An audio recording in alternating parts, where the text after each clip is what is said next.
கண்டதும் காதல் வழியாது, கண்டால் வழியாது, பூனையில் செல்வம் கிடையாது, ஆண்களில் ராமன் கிடையாது, புரட்சிகள் ஏதும் செய்யாமல் பெண்ணுக்கு நன்மை விளையாது, கண்ணகி சிலையான் இங்குண்டு, சீதைக்கு கண்டால் கிடையாது.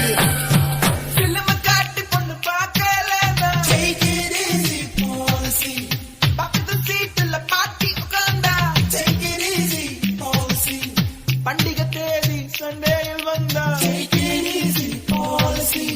அழுத காதலி அண்ணான்னு சொன்னா